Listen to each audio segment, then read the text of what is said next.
Good afternoon, ladies and gentlemen. This is Brian Dewhurst with Uncommon Wealth Partners bringing you your mid-March market update and Bitcoin briefing. Let's get to the numbers. As a side note, these are brand new mics. It's our first recording with our new microphone, so please give us feedback if the microphone sounds great or better than before. We hope it is a better audio quality. We're continuing to invest in our technology and our production value, so we take it seriously. Would love any feedback that you could give us. The S&P 500 is up 12.59, NASDAQ up 15.87, Dow up 10.8, gold up 1.35, and Bitcoin up 6.6. Everything is working. Let's get into the charts. This is the monthly on the S&P 500. I have up in the top right highlighted kind of this range-bound trading we've been in. We've got blue candles now back on the screen from the red ones, so that's good and bullish long-term. And we're starting a little squeeze down here. We got to keep an eye on that. Market is very indecisive right now. We went up quite a bit over the last 9 years, and there's just a lot of stuff in the headlines, and a lot of it's not good. So we're keeping an eye on things. But let's zoom in a little bit. So this is the weekly chart. Over the last several years, and you kind of see this volatility that we've been experiencing really since the beginning of 2018. So about the last year, we've been range bound and trying to make new highs from what we set September of last year. And so you kind of see this big decline. It was the second fastest decline since the Great Depression, bottoming out near Christmas. And then we've been on a tear ever since. A large part of that looks to be Federal Reserve intervention and monetary policy. And so we can talk a little bit more about that. But blue candles in our chart down here below is looking bullish as well with the teal bars. So we're keeping an eye on things. And here we see on kind of a different chart, we see the range boundness again. This is monthly, and we're still in the red candles on this chart, trying to find yellow or green candles to start a new uptrend out of this horizontal channel that we are trading in. Let's keep going. You guys know this chart. This is kind of, I call it our Fleetwood chart. We're looking to have a boat be able to float between the short-term and long-term lines, this channel. That's bullish.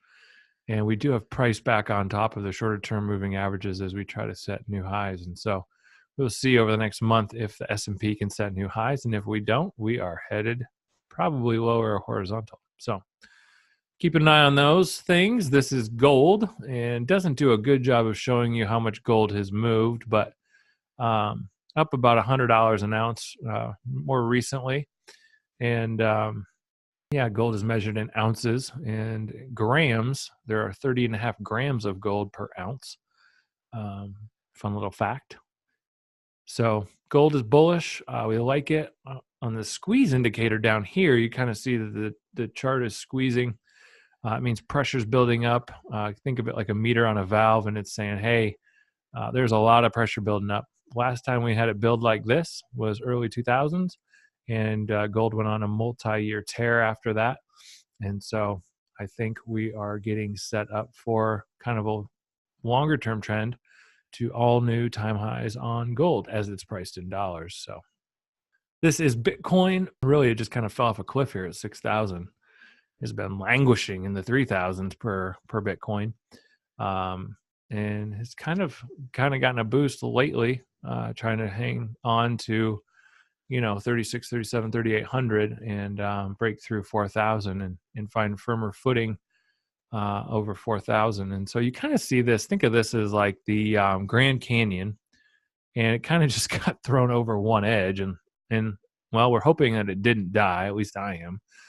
And so it's kind of crawling around on its knees, bloody, beaten up, trying to cross the river and the gorge. And it's going to need to climb out the other side. And so we're going to start to look for it to put in kind of like a stair-step effect as it moves up, trying to get back to 6,000. That's kind of what we're looking for in the chart. I've got another chart that will show that more clearly.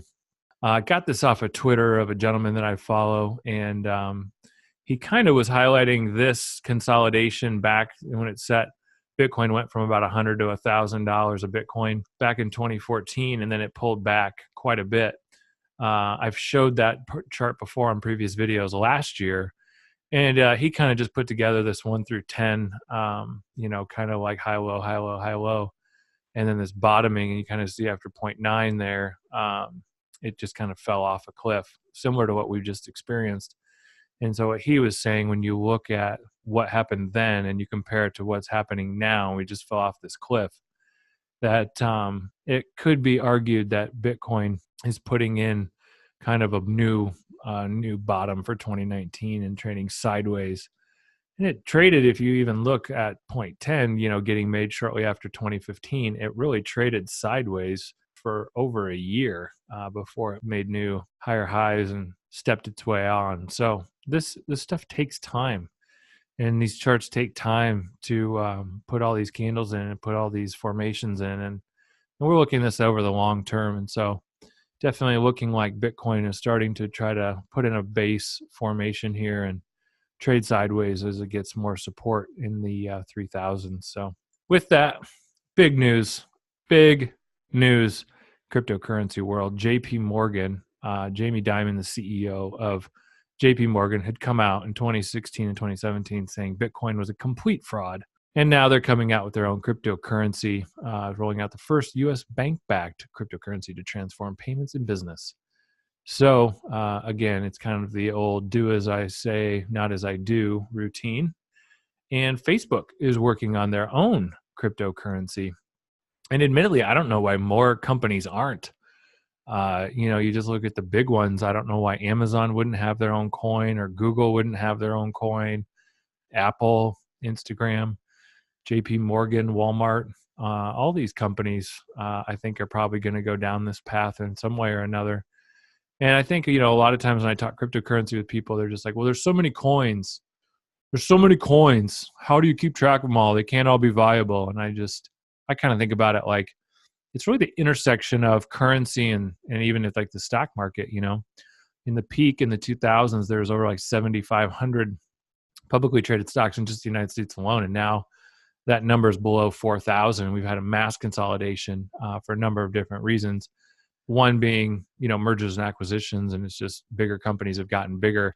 If you look at the companies on the stock exchange, they're just bigger now, and then one is the introduction of the Sarbanes-Oxley Act in 2002, 2003, which brought in a lot more regulation on publicly traded companies, making it more expensive to be publicly traded and a lot more busy work.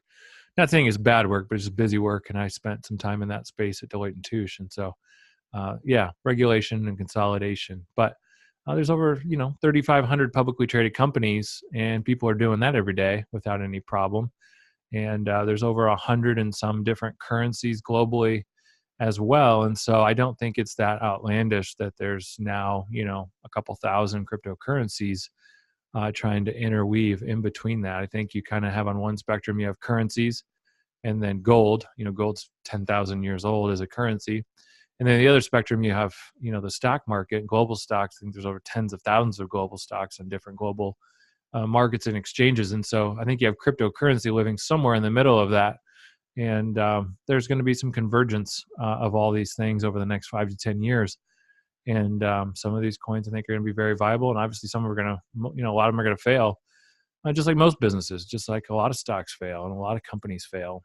And that's just part of business and part of change. And so anyways, thought this was interesting that two massive Fortune 100 companies are getting into and looking at doing their own cryptocurrency. And so as we look at this basing formation in Bitcoin and major U.S. institutions not only dipping their toe in the water, but jumping in full throttle to their own cryptocurrency, I think it's time to start paying attention again to crypto. And I guess I'll just leave it at that. So I hope you enjoyed this update. There's a lot of stuff going on in the market.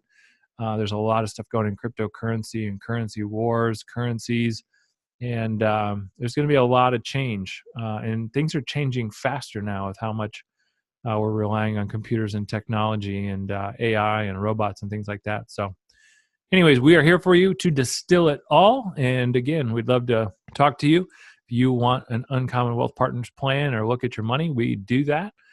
Visit us on uncommonwealth.com, and please like and subscribe to the channel. Thanks. We'll talk to you in April. Goodbye.